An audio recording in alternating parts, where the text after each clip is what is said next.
Lee, today we're going to talk about how to get a job. Like you've actually submitted a resume, you're in the meeting, you're sitting there and you're being interviewed. How do we get this job? So from the interviewee's position, what kind of advice, like what are the must-dos for these people to excel in a job interview for project managers?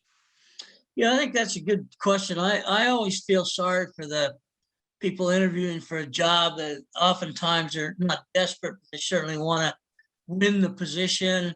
And if they don't do something to differentiate themselves from all the other candidates that are going to be taking this same interview process, it's just going to be futile. They're not going to end up with a job. It's as simple as that.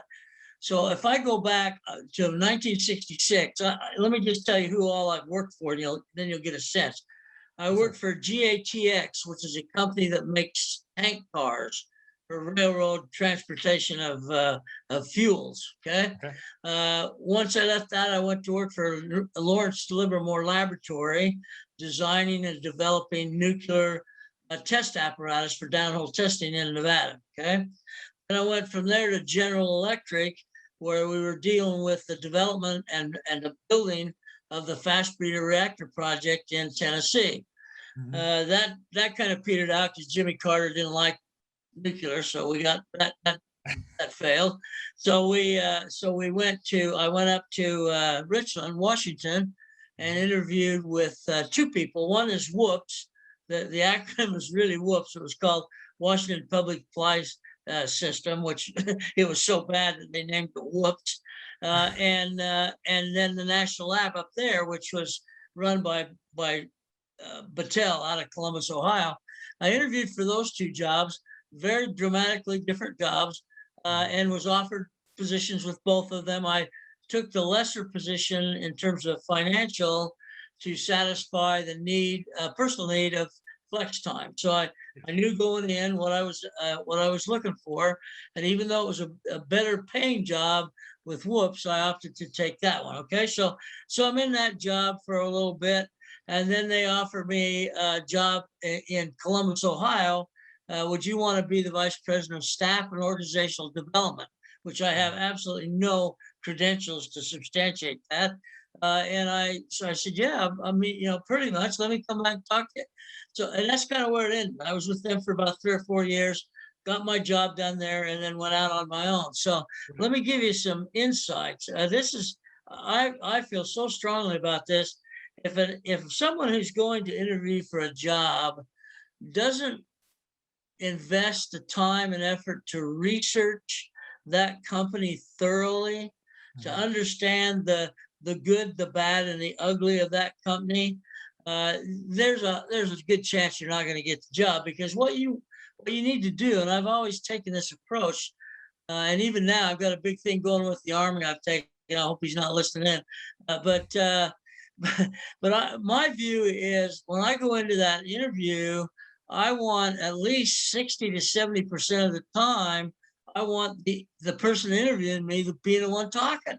You got to get them talking. I mean, that sets their comfort zone, because otherwise they're listening to what you say and they're thinking, how can I attack this? How can I question it? Well, let's keep them off balance. So find out, this is maybe stretch, find out about their family. Find out about how many kids they got, how many boys, how many girls. Do they play Little League Baseball? Do they dance in the ballet? I mean, when I go into an interview, I know more about them than they know about themselves. And so it allows me to start conversations, okay? The other thing is you need to understand what the challenges that company is going through. What challenge are they having trouble meeting? Are they having a technological challenge? Are they having workload, work differential in terms of skill sets? I need to know all that, because I'm there to fill one of those positions, and they need to know that I know. I've never had anyone tell me, boy, you really weren't prepared for this interview. I've had them tell me, my God, where'd you get all this information? I said, it's out there. I mean, it's out there. And so I constantly do that, trying to keep on the offensive. I think most people who interview for jobs enter that in a defensive perspective. Right. I want to protect myself in terms of what I talk about, what I claim to be. And by the way, you know this from being around me, I've never, ever said self-promotion is a bad thing. I was You gonna know, get to that. yeah, Like, yeah. I just don't think there's anything wrong with it. You seem to always hit above your weight or whatever it is. Like you weren't afraid to go into a job interview or a position. You said earlier I had no experience in org development or whatever it is. Like you were never afraid to go into that spot and say, I'll figure it out. And this is why it's actually a good job to hire me, right? Like you were selling yourself into every job. My assumption would be, is that correct? Yeah, that is correct. And if you oversell, that's not a problem. If you oversell, that just means you're going to be motivated to learn more, to get Yeah. up to speed more quickly. So it's not, I mean, it's not, let's not call it lying. Okay. I would never, ever condone I lying in understand. an I understand. interview. Now, do I overestimate the truth? Well, yeah, you know, that maybe I stretch the truth a little bit. And if you decide to do that, you better be prepared to answer questions. That's there's a risk. There's a downside risk to what I do. If they're gonna start asking you questions about something you've overextended your capability, that could be the end of the interview. So you do Yes. have to be a little bit careful with that. My daughter, the attorney, went to Pepperdine Law School, and when she graduated, she said she wanted to come back here, but first she wanted to work a few years on the coast in LA. And so she graduated. She wasn't top of her class, but she did okay. And she applied to go to work for Gibson, Dunn and Crutcher. A couple of governors have worked there, the top firm in LA. And she called me up and she said, "I think I'm going to stay for a couple of years. I'm going to get a job here in LA." And I said, "Well, who are you going to get a job with?" She said, "Gibson, Dunn and Crutcher." I said, "No, Marty, do you understand that Gibson, Dunn and Crutcher hires about 1/2% of graduating students, and all of them are usually top of their class, valedictorian." And I said, "I don't know if you haven't checked your grades lately, Marty, but that ain't you. So I don't know how you're going to get the job." And she said, "Oh, no, I'm going to get the job." She does have that. She has my attitude. I'm going I to get the like it. job. So I I like said, it. "Okay, listen, I'll tell you what I'll do. When you're ready, you prepare a resume that gives you the highest percentage possibility of getting the job, which meant higher your grades, the best effect you could, and run it by me, and I'll tell you what I think." I said, "Be sure to include hobbies and other interests. That's an important include." She said, "Why would they care about?" I said, "Well, just listen to me." So she said, "Okay." And then she called me back in about a week and said, "I got an interview." I said, "Good. What company?" She said, "Gibson Pressure." I said, "With whom?" She said, "The managing partner." And I said, "Come on, what? What?" She said, Yeah. "Yeah." She said, I did like you said, that I researched and researched, and I found out this guy is essentially a professional kayaker in his part time. If he's not in the office, he's out in the ocean somewhere on a kayak." And she said, I researched that. And so I put in my hobbies and interests, kayaking. I said, "You put in kayaking." Was she a I said, kayaker, Lee? that's not really big in Ohio. How are you going I to don't sell think so. that?" I mean, there's some rivers, And maybe. she said, "No." She said, "Don't worry." I said, "Well, you're gonna get eaten alive." She said, "What Yeah. are you gonna do if he starts asking you?" She said, I can throw him off, talk about kayaking." I said, "Yeah, but what do you do if he starts asking you questions?" And she said, "Oh, Dad," "You didn't raise no fool." She said, "I've been taking kayaking lessons for 2 weeks." And Oh, so she got in there. She had an hour and a half time block. They spent an hour and 10 minutes talking about kayaking and 20 minutes working up the offer letter. So it works. I mean, this is a true story. She didn't have to admit it. She couldn't deny it. She didn't deserve that job. She probably shouldn't have ever done that job, but she got it. Well, like I told her, I said, "Well, that's great. You got the job, but now what the hell are you going to do? yeah. Because you're not top of the class." Well, she worked hard. She stayed there 3 years. She never got to be partner, obviously, but she did well. She did well, and it was all based on the premise: if I can get in that door, by golly, I can show them what I can do. I don't have to Yeah. tell them. I'm going to show them what I can do, and that's kind of my attitude. When I took the VP of organizational development, Mhm. that was their one concern. I was in competition with two other people, both had PhDs. which to me automatically disqualified them, but they both had PhDs. And so we went to the interview process, and my point was you need somebody that understands people. You need someone that's been there out in the field working with these people, know what their desires are, know what their issues are. And I said, that's what I do. And so they took a huge chance. I've had 3 jobs like that where my competition was so much more qualified, academically qualified, but they didn't get the job. I got the job, and that's because you sell yourself. If you don't have confidence in selling yourself, it's going to be a long career. You gotta think and act like you're better than anybody else in the organization, and not arrogantly. I'm not talking about being arrogant.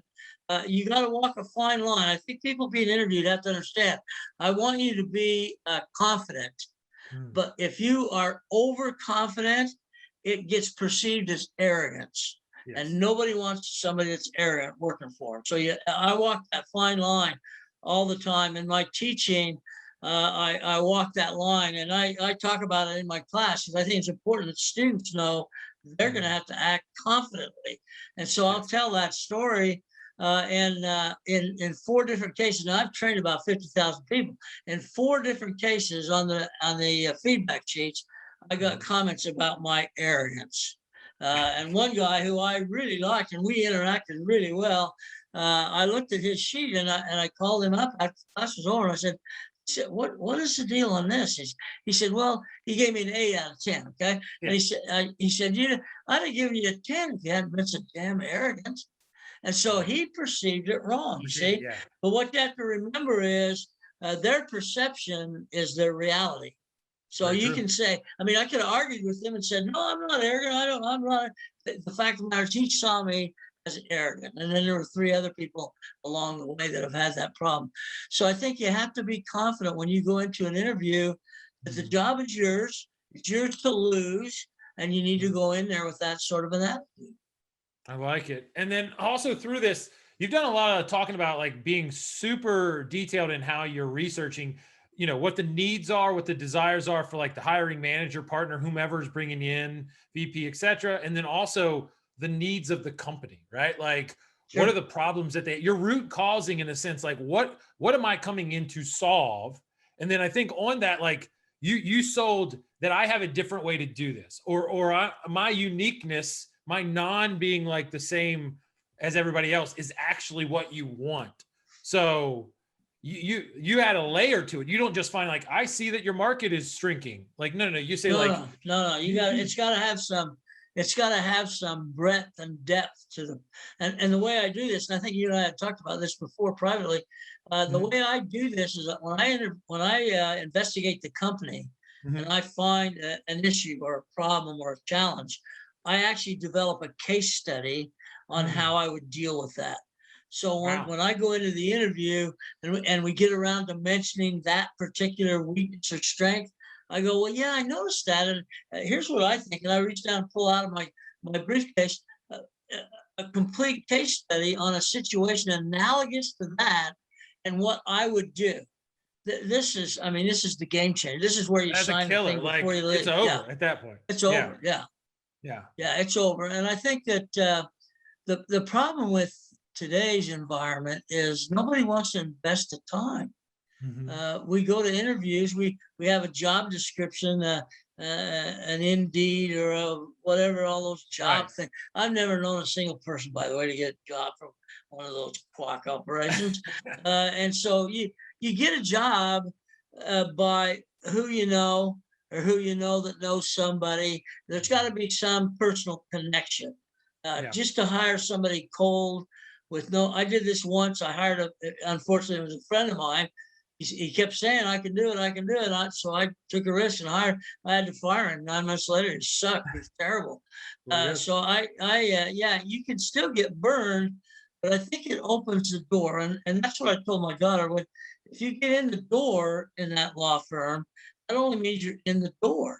It doesn't mean you get to stay. You've got to prove that everything you claimed you could do, you can actually do. So it has to be followed up with that sort of a substantiation of your skill set capabilities. Understood. And I guess if you take that, I like the fact that the door swings both ways. Just because you get in doesn't mean it's not going to knock you back out. Like, you can sell yourself into whatever. So it's kind of like if someone's out there, not to be critical of them, but if they're saying I'm not getting jobs, they got to like stop blaming the person on the other side of the table and start like looking and saying like, well, am I not operating? Maybe they're not good in their regular, maybe the way you operate in the interview is the way you operate in regular like work. And Yep. maybe they can see through that. I don't know. Like, Well, yeah, I think you can fool your way in, but you can't fool your way from from staying in. And so absolutely. I have 2 live studies in my career of people that work for me that I guess fooled their way in. And this one lady, I'll call her Deborah, because that's her name. And so she's become a lifelong friend through my training activity. She's taken 11 of my courses, and during the time that I've known her, which is probably 20 years now, she's been fired at least 11 times. Okay. Fired, not resigned, Impressive. fired. Okay. And so after about the 7th or 8th time, she came to me and she said, I need your counsel. She said, I get these jobs and they're good jobs. And I'm in there a month, 2 months, maybe 3 months. And next thing you know, the job goes away.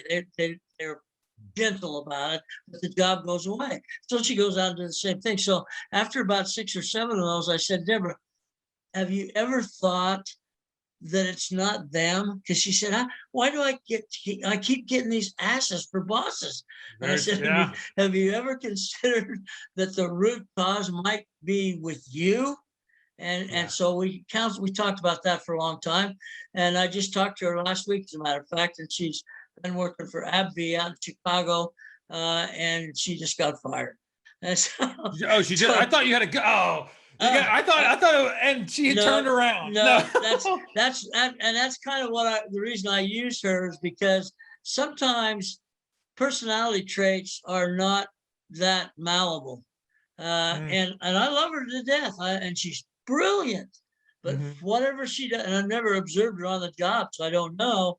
But whatever she does turns people off, and she's gone through some really good jobs with really good. I don't recommend her. I can't recommend her.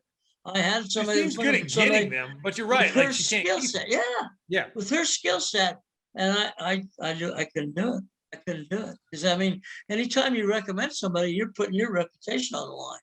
Yeah, your name's out there. Yeah. Yeah, that's the thing. I love what you're talking about the detailed part of the research, getting in there, like letting the person that's doing the interviewing do a lot of the talking, kind of you're managing up in a sense. You're stimulating the situation or stimulating the situation. And then Lee, the thing that you said about I've identified a problem, I've thought about how I would solve it, I have it prepared, and then like you could mess that up too, because you could come off hubristic or you could come off like egotistical. Oh, I know how to solve your problems from the outside. Like, I'm sure you played it the right way to say, I've thought through this is how I do it. Like, how did you use the case study? Like, what was the conversation there? You have to roll it out in a way that you can claim that this may or may not work for your company. But this is what I would recommend in a situation like this. So in other words, you keep it generic, you keep it as an example, not a specific situation in their company. And that way they can say, well, yeah, you thought through this and that. Yeah, that might work for some of the things that we run into. So you gotta build it in that way. You do find some of the interviewers are onto this trick, and they'll short circuit getting themselves talking about themselves. I've had a couple of them say, "Well, that's enough about me. Let's get on with the interview." So you got to give it a running chance, to understand, because I'm not doing it to fill time. No. I'm doing it to gather information that can then be used in the context of the interview, and that works really well. That works really well. And you're building a connection with the person a little bit, like the best way you can, in an honest way. You're actually learning and listening. So, for example, when I went to work for the new division here in Columbus, so I came in '81 on a 3-year temporary assignment. So I'm still there. And so when I went to that job, the guy that I was interviewing was the CEO, and I pulled out all the stops with this guy. I mean, I knew all about his family. I knew he was an LDS family. I'm from Provo, so got the connection right there. So we started having, not LDS, I don't broadcast that to him. But so we're talking about that. Then I talk about the kids. Well, I'll be damned if he doesn't have 2 girls the same age as my 2 girls. What a coincidence. And it turns out that we were looking for a house. We were moving out here. Turned out, I'll be darned, I found a house 3 blocks down from where he lived. It was just a coincidence. And it was funny that, he was a member of the same country club that I was. He played tennis. I played tennis. I mean, all coincidental. And so, and we built a rapport. And so whenever there was a problem, guess who he called? He called me. What do you think, Lee? I mean, even if it wasn't anything about me, about the kind of thing I do. So you begin to build that confidence level. That overcomes what I'll call small incidents. They look past them. I mean, that's irrelevant, because the big picture, you got it going on. So I think that the rapport building, we said this when we were talking about high performance teams. You have to build a rapport. You have to connect with the people. Now the people on the outside watching this, they called me a suck up. I mean, people aren't stupid, and so they understand. But then when they started to see the performance, when they started to see, irrelevant of the relationship, the right things were happening, then all of a sudden that was okay. Yeah, you gave yourself an opportunity to get the job and then prove. Otherwise, like they might have just looked at the list and say, you don't have this, like bye. You got yourself in the door, and then you didn't look back. Like, no, that's exactly right. Yep, exactly right. All right. Well, I think there's some people out there probably applying for jobs now, getting ready to sit for jobs, do those kind of things. So now they know if they follow that model that you laid out, it's a good way. It seems very well-rounded that, like, if they bounce you back on the family stuff and the other stuff, not a problem. You have an understanding of where the issues are in the companies. And if you thought about that, so great, you might buy that. You're not going to take no for an answer in the fact that you don't have the perfect resume. You've thought through like how your unique experiences bounce there. And then at the end of the day, if they don't like you, like we got to look at ourselves and figure out, well, is it us or is it them? Or, it's just the marriage is not right. But well, another hint, kind of in closing, another hint is don't get caught up on the clock. If they've set aside an hour and a half, don't worry about 1 hour and a half. Oh, I gotta just keep on going. The longer he or she interviews you, the higher the percentage possibility you're going to get the job, because it shows their interest. That shows they're convinced that you've got something to add. And so if the interview goes for 2 hours, good for you. That's a win. Absolutely. They could have ended it in 30 minutes, but if it's 2 hours, we got something there you can build off and you're just not letting it go. So absolutely. That is great. And right now you've got to remember that with the job market the way it is, there's a lot of people competing with you for that job.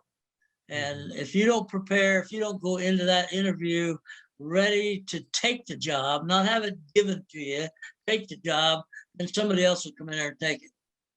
Absolutely. Absolutely. I love it. That's a great way to end, Lee. I think if people act on your advice, they got a better chance and they can actually raise up and move up and sing the praises. So thank you very much again, Lee. It was another good one. Thank you, sir. Good, Scott. Take care now. Yes, sir. Bye-bye.